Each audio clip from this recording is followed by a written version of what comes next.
Hi guys, welcome to മലയാളിമാർ. ഞാൻ വിഷ്ണു, ഞാൻ ശ്രീ. സോ ഇന്നത്തെ ബിഗ് ബോസ് വിശേഷങ്ങളിലേക്ക് പോയാലോ? ഇന്ന് ബിഗ് ബോസ് വീട്ടിലും പ്രധാനമായിട്ടും 4 ടാസ്കുകളാണെങ്കിൽ നമ്മൾ ഇന്ന് ഡിസ്കസ് ചെയ്യാൻ പോകുന്ന പ്രധാനപ്പെട്ട 3 ടാസ്കുകളെ പറ്റിയാണ്. 3 ടാസ്കിലെ ആദ്യത്തെ ടാസ്ക് എന്ന് പറയുന്നത് മോർണിംഗ് ടാസ്ക് ആയിരുന്നു. അപ്പൊ അതിന് വെച്ച് കഴിഞ്ഞാൽ ഓൾറെഡി ഇപ്പൊ കണ്ടസ്റ്റൻസിന്റെ റേസിംഗ് ബാഡ്ജ് ഉണ്ട്. ഉള്ളത് ആദില, നൂറ, നെവിൻ, ആര്യൻ, ഈ 3 പേരുടെ കയ്യിലായിരുന്നു. അപ്പൊ നെവിന്റെ ബാഡ്ജ് ഇടയ്ക്ക് എന്തോ അതിനെന്തോ പ്രശ്നം വന്ന് ബിഗ് ബോസ് പുതിയൊരു ബാഡ്ജ് കൊടുത്തു. അപ്പൊ ടാസ്ക് എന്ന് വെച്ച് കഴിഞ്ഞാൽ ഗാർഡൻ ഏരിയയിൽ ഒരു റൗണ്ട് കാണും, ചെറിയ റൗണ്ട് കാണും, വലിയ റൗണ്ട് കാണും. ഈ ചെറിയ റൗണ്ടിൽ ഓൾറെഡി ബാഡ്ജ് ഉള്ളവർ കൊണ്ട് ബാഡ്ജ് വെക്കണം.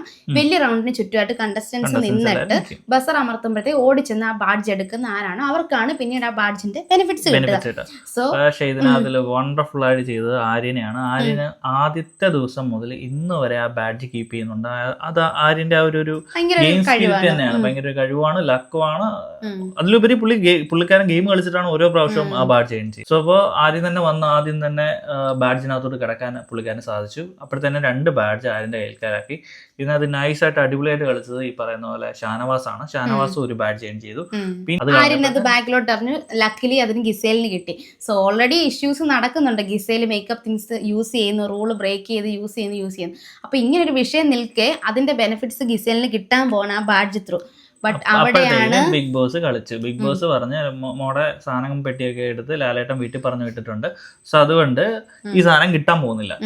സോ അപ്പൊ വേറെ ആർക്കെങ്കിലും കൊടുക്കാൻ പറഞ്ഞു. അപ്പൊ വീട്ടുകാരെല്ലാരും പറഞ്ഞു ആദ്യം എല്ലാ കണ്ടസ്റ്റൻസും ഞങ്ങൾക്ക് തന്ന രീതിയിലായിരുന്നു നിന്നിരുന്നത്.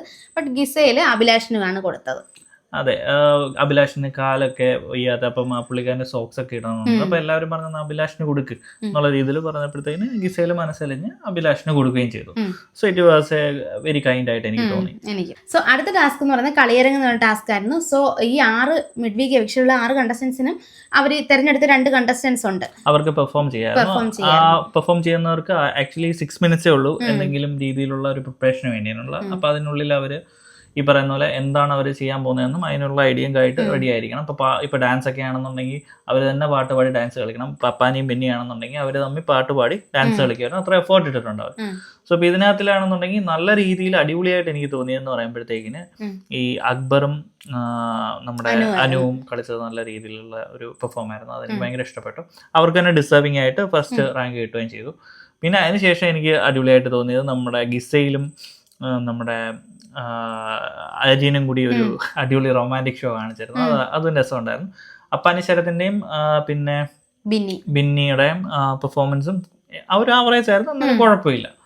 പക്ഷെ നന്നായിട്ട് കളിച്ചത് എനിക്ക് തോന്നിയത് മറ്റേ ആദില, നൂറ ആൻഡ് ശൈത്യ നല്ലൊരു ഗെയിം കളിച്ചു. അവർക്കൊരു 2 to 3 ആ ഒരു പൊസിഷൻ കിട്ടാൻ അർഹതയുണ്ടായിരുന്നു. പക്ഷെ പിന്നെ റിസൾട്ട് വന്നപ്പോൾ അവരാണ് ഏറ്റവും ലാസ്റ്റ്. കാരണം ബാക്കിയുള്ളവരെല്ലാവരും അനീഷിനെ ടാർഗറ്റ് ചെയ്യുന്നു. കാരണം ഈ ജഡ്ജസ് എന്ന് പറയാനായിട്ട് ഇവർ 6 പേര് വരികയാണ്. അപ്പൊ അവരവരുടെ പൊസിഷൻ എങ്ങനെയെങ്കിലും കീപ്പ് ചെയ്യണം എന്നുള്ള രീതിയിൽ അവരെല്ലാവരും അനീഷിനെ തള്ളാൻ നോക്കി. അതിനുശേഷം ഈ ഒരു പരിപാടി കഴിഞ്ഞതിന് ശേഷം എല്ലാവരും അവിടെ മാറി നിന്നപ്പോഴത്തേക്കിന് ശൈത്യ കരയുമായിരുന്നു. അപ്പൊ അനീഷ് അവിടെ ഇരിപ്പുണ്ട്. അപ്പൊ ശൈത്യ അനീഷിനോട് പറയുന്നുണ്ട്, അനീഷേട്ടാ നിങ്ങളുടെ അവസ്ഥ എനിക്ക് മനസ്സിലാവുന്നു. എല്ലാവരും നിങ്ങളെ ശരി ആവശ്യത്തിന് വഴക്കിടട്ടെ, അനാവശ്യത്തിന് പോലും നിങ്ങളുടെ അടുത്ത് വഴക്കിട്ട് നിങ്ങൾ ഒറ്റപ്പെടുത്തുകയാണ് എന്നുള്ളത് വെച്ചിട്ടാണ് ഇവിടെ ബാക്കി എല്ലാ കണ്ടന്റ് ഉണ്ടാക്കുന്നതും ഗെയിം കളിക്കുന്നതും. അപ്പൊ അവളെ ആശ്വസിപ്പിക്കാൻ വേണ്ടി അനീഷും പറഞ്ഞു, നിങ്ങൾ വേറെ ഏതെങ്കിലും ടീമിലായിരുന്നു നിങ്ങൾക്ക് ഒരു 3 അല്ലെങ്കിൽ 2 സ്ഥാനം കിട്ടേണ്ടതായിരുന്നു. സോ അപ്പോൾ നിങ്ങൾ എൻ്റെ ടീമിലായതുകൊണ്ട് നിങ്ങൾക്ക് ലാസ്റ്റ് സ്ഥാനം കിട്ടി എന്നുള്ള രീതിയിൽ അവർ അങ്ങോട്ടും ഇങ്ങോട്ടും ആശ്വസിപ്പിച്ചു. സോ അടുത്ത ഗെയിമായിരുന്നു കയ്യൂ കൊള്ളോം കാരിക്കാരൻ. സോ കയ്യൂ കൊള്ളോം കാരിക്കാരൻ എന്ന് പറഞ്ഞ ഗെയിം എന്ന് പറയുമ്പോഴത്തേക്കിന് ഇതിനകത്തില് ഈ 6 പേരില്ലേ, അവർ 6 പേരുമാണ് മത്സരിക്കേണ്ടത്. സോ അവർ 6 പേരും നോട്ട് ഈവൻ പ്രിപ്പയർഡ് എന്ന് വെച്ച് കഴിഞ്ഞാൽ അവർ ഇത്രയും നാളും 2 ദിവസമായിട്ട് അവർ തെരഞ്ഞെടുത്ത കണ്ടസ്റ്റൻസിനെ വെച്ചാണ് ഗെയിം ഓനിയിലൊക്കെ ആണെന്നുണ്ടെങ്കിൽ കളിക്കുക എന്നുള്ള രീതിയിൽ ഇരിക്കുക. സോ അപ്പോൾ അങ്ങനെ ഇവർ 6 പേരും പ്രിപ്പയർഡ് അല്ല, ഒട്ടും വാമപ്പ് ഇല്ല. പെട്ടെന്നായിരുന്നു ഗെയിമിന്റെ റൂൾസ് വായിക്കുന്നത്. അന്നേരം ഇവരാണ് ഗെയിം കളിക്കേണ്ടതെന്ന് വരുന്നു. സോ അവരെല്ലാവരും ഒരു കുറച്ച് ഇതായിരുന്നെങ്കിലും അനീഷ് നന്നായിട്ട് ഓക്കെ ഇത് എനിക്ക് പറ്റിയ ടൈമാണ്, ഇത് ഞാൻ യൂസ് ചെയ്യണം എന്നുള്ള രീതിയിൽ പുള്ളിയുടെ മുഖത്ത് തന്നെ ഉണ്ടായിരുന്നു. സോ അപ്പോൾ അതിനുശേഷം ഗെയിം എന്താണെന്ന് വെച്ച് കഴിഞ്ഞാൽ ആ ഗെയിം ഇപ്പൊ പറയുന്ന പോലെ ഒരു ബസർ ഉണ്ടാവും, ഒരു ലൈൻ ഉണ്ടാവും. ആ ലൈനിന്റെ അവിടെ നിന്നിട്ട് ആ ബസറിലേക്ക് ഓടി ആദ്യം ആരെത്തുന്നു അവരടിയുന്നു. അവർക്ക് 7 സെക്കൻഡ്സ് കിട്ടും. ഈ 7 സെക്കൻഡ്സിനുള്ളിൽ തൊട്ട് അടുത്ത ഏരിയയിൽ നിൽക്കുന്ന അല്ലെങ്കിൽ അടുത്ത എതിർദിശയിൽ നിൽക്കുന്ന ഒരു പെഡസ്റ്റലിനകത്ത് ഒരു 6 പെഡസ്റ്റൽ ഉണ്ടാവും. 6 പെഡസ്റ്റലിനകത്തും 6 ബോൾസ് വെച്ചിട്ടുണ്ടാവും. ഈ 6 ബോൾസിനകത്തും ഓരോരുത്തരുടെ കോയിൻസും പേരും ഉണ്ടാവും. പേര് എഴുതി വെച്ചിട്ട് ഓരോരുത്തരുടെ കോയിൻസ് ഉണ്ടാവും. അപ്പൊ ഈ ഒരു 7 സെക്കൻഡിനുള്ളിൽ ആ ജയിക്കുന്ന ആൾക്ക് 7 സെക്കൻഡ് കിട്ടും. 7 സെക്കൻഡിനുള്ളിൽ അവർ പോയിട്ട് എല്ലാ കോയിൻസും എടുക്കാൻ പറ്റത്തില്ല, മൊത്തോടെ വാരി എടുക്കാൻ പറ്റത്തില്ല, അതിനകത്ത് ബാലൻസ് ഉണ്ടാവണം. സോ ഇപ്പോൾ എത്ര കോയിൻസ് മാക്സിമം എടുക്കാൻ പറ്റുമോ ആ എടുത്തുകൊണ്ട് വന്നിട്ട് പിന്നെ ഒരു റെഡ് ഏരിയ ഉണ്ട്, മാർക്ക് ചെയ്തേക്കുന്ന ഏരിയ, അപ്പൊ അവിടെ വരണം. അപ്പൊ ഇവിടെ വരുമ്പോൾ അവർക്ക് ആ കോയിൻസ് സ്വന്തമാക്കാൻ പറ്റും. സോ ഇങ്ങനെയായിരുന്നു ഗെയിം തുടങ്ങി. ആദ്യം തന്നെ അനീഷ് ഓടിച്ചെന്ന് കയറി അടിച്ച് അനീഷ് ഫസ്റ്റ് അടിച്ച് അനീഷ് നേരത്തെ തീരുമാനിച്ച് ആരെ ടാർഗറ്റ് ചെയ്യണം. കാരണം കഴിഞ്ഞ ഗെയിമിൽ ഉനിയിലാണ് മാനിപ്പുലേറ്റ് ചെയ്ത് അനീഷിന് അർഹതപ്പെട്ട സ്ഥാനം കിട്ടാതെ ലാസ്റ്റ് സ്ഥാനം കിട്ടിയത്. അപ്പൊ തന്നെ അതുമല്ല, പുള്ളിക്കാരന്റെ ആറ്റിറ്റ്യൂഡ് ഭയങ്കര ഇതാ, ഞാൻ എന്തായാലും ജയിക്കും, എനിക്ക് നല്ല ടീമിനെ കിട്ടി എന്നുള്ളൊരു ആറ്റിറ്റ്യൂഡ് ഉണ്ട്. സോ സ്വാഭാവികമായിട്ടും അനീഷ് ഒനീലിനെ ടാർഗറ്റ് ചെയ്തു. ഒനീലിനെ ടാർഗറ്റ് ചെയ്തെന്ന് പറയുന്നത് ഇപ്പൊ ഞാൻ പറയാം. അതായത് ഒനീലിനെ ഫസ്റ്റ് ടാർഗറ്റ് ചെയ്തു. എന്നിട്ട് ഈ പറയുന്ന പോലെ ഒനീലിന്റെ അടുത്ത് പോയിട്ട് 15 കോയിൻ ഉണ്ടായിരുന്നു, അതിനകത്ത് 9 കോയിൻ എടുത്ത് കറക്റ്റ് ആയിട്ട് തന്നെ തിരിച്ചു വരികയും ചെയ്തു. അങ്ങനെ പുള്ളിക്കാരൻ ജയിച്ചു. 9 കോയിൻ പുള്ളിക്കാരനെ സ്വന്തമാക്കി. അങ്ങനെ പുള്ളിക്കാരൻ ഡെഡ് സോണിൽ നിന്ന് മാറി. ഡെഡ് സോണിലോട്ട് പോകാൻ പോകുന്ന 2 പേരുടെ ലിസ്റ്റിൽ നിന്ന് മാറാൻ പറ്റി. ഇനി അടുത്ത റൗണ്ട് ഒരു 2 റൗണ്ട് ഉണ്ടെന്ന് പറഞ്ഞു. കാരണം ഈ അവസാനം നിൽക്കുന്ന 2 പേർക്ക് മാറാൻ പറ്റുന്ന രീതിയിൽ 2 റൗണ്ട് എന്നുള്ള രീതിയിൽ. അടുത്ത റൗണ്ടും അനീഷ് തന്നെ ജയിച്ചു. അപ്പൊ അനീഷ് ബിഗ് ബോസിനോട് പറഞ്ഞു, ഈ പറയുന്ന എനിക്ക് ഓൾറെഡി കിട്ടിയല്ലോ, അപ്പൊ ഞാൻ ഈ ഇത് കണ്ടിന്യൂ ചെയ്യണമെന്നുള്ളത്. അവര് പറഞ്ഞു കണ്ടിന്യൂ ചെയ്യണം, ഇല്ലെങ്കിൽ നീ പോണം. അതായത് ഈ ഗെയിം ഈ സെക്കൻഡ് റൗണ്ടിൽ നീ തോറ്റു കഴിഞ്ഞാൽ നീ ഈ പറയുന്ന പോലെ പോകേണ്ട വരും എന്നുള്ള രീതിയിൽ പറഞ്ഞു. അപ്പൊ അതിനുശേഷം അനീഷ് ആണെന്നുണ്ടെങ്കിൽ പിന്നെയും ആരെ ടാർഗറ്റ് ചെയ്യണമെന്ന് വെച്ചപ്പോൾ ഒനീലിനെ പറഞ്ഞു. അതൊരു ട്വിസ്റ്റ് ആയിരുന്നു. കാരണം ഒനീലിനെ പറഞ്ഞു വിട്ടേ പറ്റൂ എന്നുള്ളത്. അപ്പോഴാണ് കറക്റ്റ് ആയിട്ട് ഒനീലിനെ ടാർഗറ്റ് ചെയ്യുന്നത്. അതുവരെ നമുക്ക് പ്രതീക്ഷിക്കാം ഒനീലിന്റെ ബോള് അടുത്താണ്, അനീഷിനെ കുറച്ചുകൂടെ എത്തിപ്പിടിക്കാൻ പറ്റുന്ന രീതിയിലാണ്, അതുകൊണ്ടായിരിക്കും അനീഷ് പറഞ്ഞത്. പക്ഷെ രണ്ടാമത് ഒനീലിനെ ടാർഗറ്റ് ചെയ്തത് അത് ഒനീലിനെ ടാർഗറ്റ് ചെയ്ത് തന്നെയാണെന്നുള്ള രീതിയിൽ കൺഫേം ആയി. സോ അതിനുശേഷം ഓടിച്ചെന്ന് ഒനീലിന്റെ ബാക്കിയുള്ള 4 എണ്ണത്തിനകത്തുനിന്ന് 2 എണ്ണം എടുത്തിട്ട് വന്നിട്ട് ഗെയിം കംപ്ലീറ്റ് ചെയ്തു. അങ്ങനെ ഒനീലും പിന്നെ ഇതിന്റെ ഇടയ്ക്ക് നമ്മുടെ ഗെയിമിന്റെ ഇടയ്ക്ക് ഓടി പോകുന്നതിന്റെ ഇടയ്ക്ക് നമ്മുടെ ശാരയ്ക്ക് ഈ പറയുന്ന പോലെ മെഡിക്കൽ എമർജൻസി വന്ന് സീനായിട്ടുണ്ടായിരുന്നു. അങ്ങനെ എന്തായാലും അവരും ഒനിയിലും ഔട്ടായിട്ടുണ്ട് ഗെയിമിനകത്തുനിന്ന്. അപ്പൊ അവർ രണ്ടുപേരും ഈ പറയുന്ന പോലെ ഡെഡ് സോണിൽ അവരാണ്, ശാരിക ആൻഡ് ഒനിയിൽ. സോ ഇതൊക്കെയായിരുന്നു ഇന്നത്തെ ടാസ്ക് വൈസ് നോക്കുവാണെങ്കിൽ ബിഗ് ബോസ് ഹൗസിൽ നടന്നത്. വേറെയും കുറെ സംഭവങ്ങൾ നടന്നിട്ടുണ്ട്, അതൊക്കെ ഒന്ന് നമുക്ക് നോക്കിയാലോ. സോ ഇന്ന് രേണുവിന്റെ സ്റ്റേറ്റ്മെന്റ് ബിഗ് ബോസിനോട് ക്ലിയർ ആയിട്ട് പറഞ്ഞു. നമുക്ക് എല്ലാവർക്കും അക്ബറും രേണുവും തമ്മിലുള്ള വിഷയങ്ങളെല്ലാം അറിയാം. സോ നമ്മൾ ഇന്നും നോക്കി രേണു മാപ്പ് കൊടുക്കാൻ തയ്യാറാവുമെന്ന്. അക്ബറിന്റെ കാര്യം എടുക്കുകയാണെങ്കിൽ അക്ബർ ഒരുപാട് എഫേർട്സ് എടുക്കുന്നുണ്ട് രേണുവിന്റെ അടുക്കൽ നിന്ന് എങ്ങനെയെങ്കിലും ആ മാപ്പ് ഒന്ന് നേടിയെടുക്കാൻ വേണ്ടിയിട്ട്. എക്സാക്ട്ലി, ഇത് രേണുവിനെ പ്രതികൂലമായി ബാധിക്കത്തതേ ഉള്ളൂ. കാരണം അക്ബറിന്റെ അടുത്ത് കുറച്ച് കൈൻഡ് രേണു കാണിച്ചെങ്കിലേ രേണുവിന് കുറച്ച് ആ ഒരു കാര്യത്തിനകത്ത് കുറച്ച് ബൂസ്റ്റ് കിട്ടത്തുള്ളൂ. അപ്പൊ ഇതിനകത്ത് എന്താ സംഭവിക്കുന്നതെന്ന് വെച്ച് കഴിഞ്ഞാൽ രേണുവിന് പ്രത്യേകിച്ച് കണ്ടന്റ് ഒന്നും ക്രിയേറ്റ് ചെയ്യാനും ഇല്ല.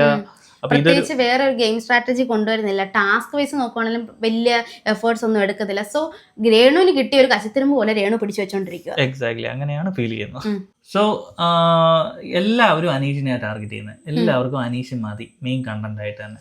അനീഷ് കിച്ചൺ ക്യാപ്റ്റൻ കൂടിയാണ്. കിച്ചണിൽ നമുക്ക് ഒരുപാട് പ്രശ്നങ്ങൾ എല്ലായ്പ്പോഴും ഉണ്ടാവാറുണ്ട്. സോ കണ്ടസ്റ്റൻസ് അനീഷിനെ ഇന്ന് കൂടുതൽ ടാർഗറ്റ് ചെയ്തു. ആവശ്യമുള്ളതിനും ഇല്ലാത്തതിനും എല്ലാം അനീഷിനെ ടാർഗറ്റ് ചെയ്തു. അതുപോലെ തന്നെ എന്നെ ഇന്ന് ഹോണ്ട് ചെയ്ത ഒരു സിറ്റുവേഷൻ ഉണ്ട്. അതായത് അനീഷിനെ ടാർഗറ്റ് ചെയ്തിട്ട് ലേഡീസ് ഫീമെയിൽ കണ്ടസ്റ്റൻസ് എല്ലാവരും കൂടെ വന്ന് അനീഷിനെ വാ പൊത്തിപ്പിടിച്ചു. സോ ഇതിപ്പോ ഒരു ഫീമെയിൽസ് എല്ലാം മെയിലിനെ ചെയ്തു. ഇതൊരു മെയിൽസ് എല്ലാം കൂടെ ഫീമെയിലിനെ ചെയ്തിരുന്നത് എന്തായിരിക്കും അവസ്ഥ? സോ നമ്മുടെ ഇരട്ടത്താപ്പ്, സമൂഹത്തിന്റെ ഇരട്ടത്താപ്പ് എന്നുള്ളൊരു കോൺസെപ്റ്റ് ബിഗ് ബോസിലും വന്നു. കാരണം ബിഗ് ബോസ് ഇപ്പൊ ഒരു ലേഡീസിന്റെ ഭാഗത്തുനിന്ന് ഒരു ജെൻസിന്റെ ഭാഗത്തുനിന്ന് ലേഡീസിനായിരുന്നെങ്കിൽ ബിഗ് ബോസ് തന്നെ നേരിട്ട് ഇടപെട്ട് അവിടെ വലിയ ബഹളമായി അതൊരു വലിയൊരു കണ്ടന്റായി മാറിയാണ്. പക്ഷെ ഇതൊന്നും ആരും ശ്രദ്ധിക്കുന്നില്ല, എടുക്കുന്നില്ല. അതുപോലെ തന്നെ ഇവരെല്ലാവരും എല്ലായ്പ്പോഴും അനീഷിനെ ടാർഗറ്റ് ചെയ്യുമ്പോൾ ഇവരാരും മനസ്സിലാക്കുന്നില്ല അനീഷിന് പൊതുസമൂഹത്തിലോട്ട് ഫെയിം കൂടുവാണെന്ന്. എക്സാക്ട്ലി. ഇന്നൊരു ഡിറ്റക്റ്റീവ് ആയിട്ടുള്ള ഒരാളെ കിട്ടിയിട്ടുണ്ട്. അതാണ് ഡിറ്റക്റ്റീവ് അനിമോൾ. സോ ഡിറ്റക്റ്റീവ് അനിമോളിന്റെ അന്വേഷണം ഏകദേശം അവസാനിച്ചു. അതായത് ഗിസേലിന്റെ മേക്കപ്പ് ഐറ്റം കണ്ടുപിടിച്ചു, അത് പൊക്കി കാണിച്ചു. ഗിസേല് ട്രിഗറായി. ഗിസേല് അനുവിനെ ചീത്ത വരെ വിളിച്ചു. ഇതിനകത്ത് നിന്ന് നമുക്ക് മനസ്സിലാവുന്നത് ആക്ച്വലി ഗിസേല് നല്ലൊരു ഗെയിമറാണ്. സോ അനുമോളുടെ ഒരു ബ്രില്യൻസ് ആണ് അവിടെ കാണുന്നത്. കാര്യം എന്ന് വെച്ച് കഴിഞ്ഞാൽ അനുമോള് ഈ ഗിസേലിനെതിരെ ഗെയിം കളിക്കുക മാത്രമല്ല ചെയ്യുന്നത്. അവിടെ ഒരു ചെറുതായിട്ടുള്ള രീതിയിൽ പറയുന്നുണ്ട്, നിങ്ങൾക്ക് എല്ലാവർക്കും ഗിസേലിനെ പേടിയാണോ, നിങ്ങളാരും ഗിസേലിനോട് ഫൈറ്റ് ചെയ്യാൻ ഒരുങ്ങുന്നില്ല, ഗിസേലിനെ ഇത്രയും തെറ്റ് ചെയ്തിട്ട് നിങ്ങളാരും ഒന്നും ചെയ്യുന്നില്ല, നിങ്ങളാരും ഒന്നും ചെയ്യുന്നില്ല. സോ എല്ലാവർക്കും പേടിയുള്ള ഒരു കണ്ടസ്റ്റൻസിനെ നമ്മുടെ അനുമോൾ ഒറ്റയ്ക്ക് എതിർക്കുന്നു എന്നുള്ള രീതിയിലുള്ളൊരു പോയിന്റ് അവിടെ വന്നിട്ടുണ്ട്. അതുപോലെ തന്നെ പൊതുവെ ഫീമെയിൽ കണ്ടസ്റ്റൻസിനെല്ലാം ഒരു കുറച്ച് ബാക്കോട്ട് അടിക്കുന്ന ഒരു ഫീൽ നമുക്ക് കിട്ടുന്നുണ്ട്. അതിൽ കുറച്ച് എടുത്തു പറയാനുള്ളത് അനുമോള്, ഗിസേലൊക്കെ തന്നെ ഉള്ളു. എല്ലാ ദിവസവും അനുമോള് കണ്ടന്റിനകത്തുണ്ട്, എല്ലാ ദിവസവും. അത്യാവശ്യം ജനബന്ധനമുള്ള ഒരാളാണ്, പ്രത്യേകിച്ച് പുള്ളിക്കാരൻ നന്നായിട്ട് ഗെയിം കളിക്കാൻ പറ്റുന്നുണ്ട് അവിടെ. സോ അതൊരു വലിയൊരു പ്ലസ് പോയിന്റ് ആണ്, വിന്നിംഗ് മെറ്റീരിയൽ ആണെന്ന് എനിക്ക് തോന്നുന്നു അനുമോൾ. ഇതിനിടയ്ക്ക് ഈ അനുമോളിന്റെ ഈ ഒരു ഗെയിമിനെ എനിക്ക് തോന്നുന്നു അപ്പാനി ശരത്ത് നന്നായിട്ട് മനസ്സിലാക്കി തോന്നുന്നു ഇന്നത്തെ ഒരു ഇതുണ്ട്. കാരണം ഇന്നലെ അനുമോൾ അനീഷിനെതിരെ ഗെയിം കളിച്ച അനുമോള് ഇന്ന് അനീഷിനെതിരെ അല്ല ഗെയിം കളിച്ചത്.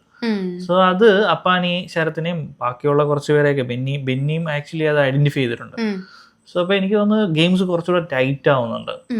എല്ലാവരെയും കുറച്ചായിട്ട് മനസ്സിലാക്കി വരുന്നു. എല്ലാവരെയും പൊതുശത്രു എന്നുള്ള രീതിയിൽ നമ്മുടെ അനീഷിനെ മാറ്റി വെച്ച് കഴിഞ്ഞാൽ അവിടെ ഒരു ഗെയിം ഉണ്ടാവത്തില്ല. സോ അപ്പോൾ ഇതിനിടയ്ക്ക് എല്ലാവരും തിരിച്ചറിയുന്നുണ്ട് യഥാർത്ഥ ഗെയിംസിനെ, യഥാർത്ഥ ആൾക്കാരെ എങ്ങനെയാണെന്നുള്ള രീതിയിൽ തിരിച്ചറിയുന്നുണ്ട്. ഇതിനിടയിൽ വിഷ്ണു ഒരു ലവ് ട്രാക്ക് പൊങ്ങി വരുന്നുണ്ടോ എന്നൊരു സംശയം. ഓനയിലും ഗിസയിലുമാണോ? അത് പൊളിഞ്ഞില്ലേ?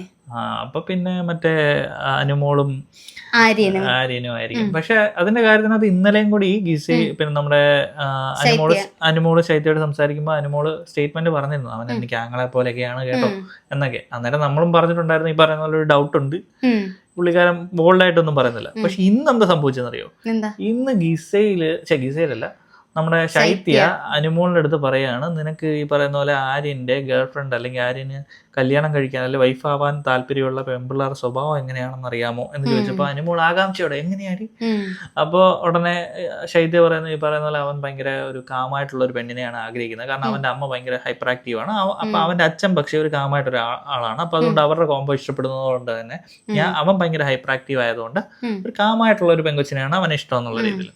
അപ്പൊ ഇതിൽ നിന്ന് നമുക്ക് മനസ്സിലാവും അതിന്റെ കൂടെ ഒരു കുറച്ച് ആഡ് ഓൺ കാര്യങ്ങളാണ്.